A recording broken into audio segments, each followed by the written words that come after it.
Good evening friends. आज हम लोग फिर एक बार पॉडकास्ट में हाजिर हुए हैं। तो जैसे डॉक्टर शोभित चैटर्जी साहब, आपको पता ही है, वो खुद अपने आप में एक इंसाइक्लोपीडिया है। उनको हर एक म्यूजिक डायरेक्टर्स और उनके जो इतिहास है उनके बारे में इतनी गहराई से उनको इसके बारे में, उनकी कहानियों के बारे में पता है। यही सुनने के लिए और जानने के लिए और ये जानकारी हासिल करने के लिए हम पॉडकास्ट लेकर आते हैं आप लोगों के सामने।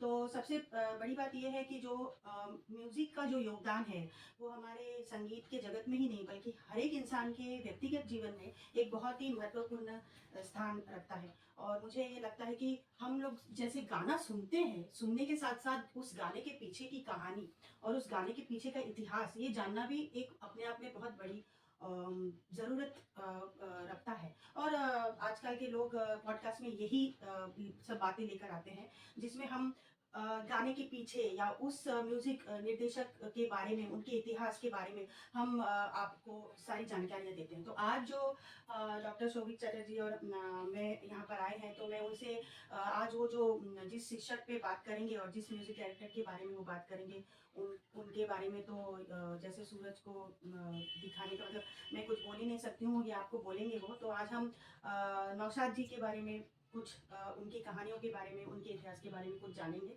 तो डॉक्टर शोभित चैटर्जी, आप अब आप अपना नौशाद जी के बारे में आप जो बोलना चाहते हैं वो आप दर्शकों के सामने लेकर आइए, और मैं भी आपसे कुछ उसके बारे में सवाल करती जाऊंगी आगे आगे। Very interesting, very big thanks to Rumi ji. आप लोगों को पता होगा, she is a very eminent singer, professional singer, having own records.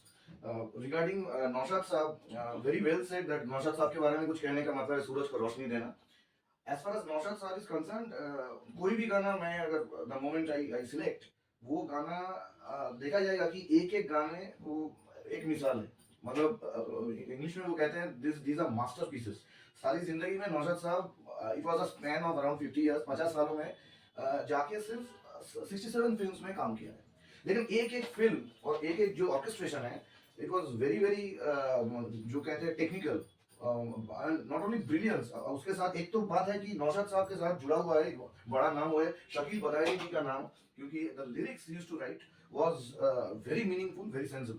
अभी दो चीज बताना है रूमी जी को। एक है कि रागों का जो इस्तेमाल है, नौशाद साहब वाज अ पर्सन, जिस समय का वो गाना रहता था, he used to use the raga that can be used at that time.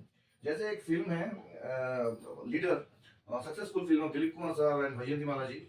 तो उसमें एक गाना है राग ललित में, रूमी जी ने भी गाई है। तो वो मैं एक दो लाइन करके कहता हूँ, आई एक्सप्लेन कि it was used at the time when the film was being shot, वो रागा।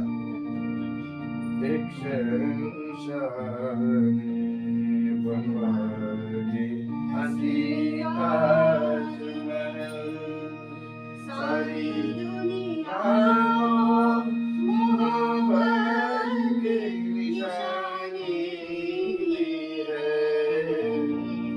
एक शहंशाह बनवा के हंसी ताजमहल।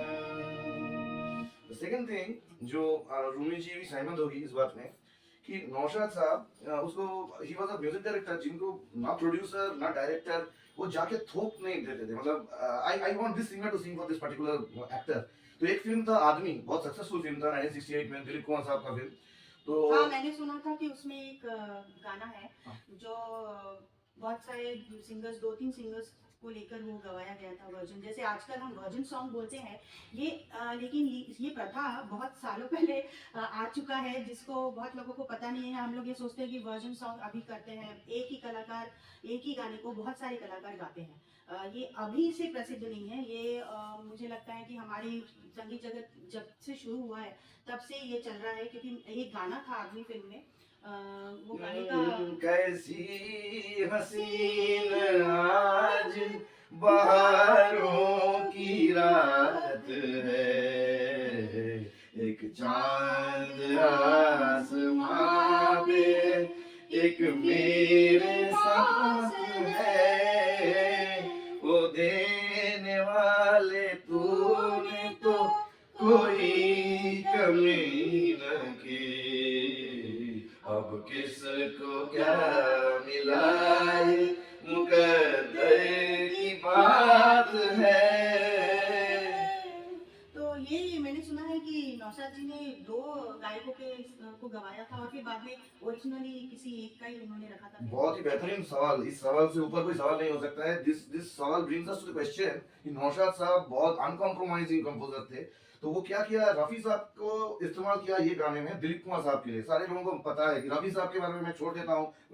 म्यूजिक डायरेक्टर साहब कमाल सेट की खुदा का अगर कोई आवाज होता तो वो रफी साहब का आवाज। तो रफी साहब was direct choice of Dilip Kumar साहब। लेकिन दूसरा वाला जो था मनोज कुमार जी का पार्ट, जो इसमें और भी इट्स इक्वली ब्रिलियंट।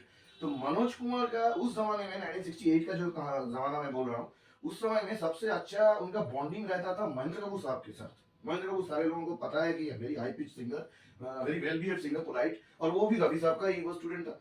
तो हुआ ये कि नौशाद साहब ये वर्षन दो वर्षन में नहीं बोलूंगा, मैं कहूंगा कि पूरा गाना ही 2 पार्ट में है। जो रफी साहब का पार्ट तो रफी साहब ने गाया है, दूसरा पार्ट वो उन्होंने दोनों सिंगर से गवाया था। एक था तलत महमूद साहब, very a person with a golden voice, very velvety voice, और दूसरा था महेंद्र कपूर जी। तो अभी प्रोड्यूसर जाके बोला नौशाद साहब को, देखिए अभी जमाना चल रहा है ऐसा कि वो जमाने में वो उक्का सुपर हिट हुआ था, मेरे देश की धरती सोना उगले उगले हीरे मोती मेरे देश की धरती। तो इतना सुपर हिट हो गया उस फिल्म कि मनोज कुमार को लोग देखते थे तो कहते थे कि महेंद्र कपूर साहब क्यों नहीं गा रहे उनके लिए।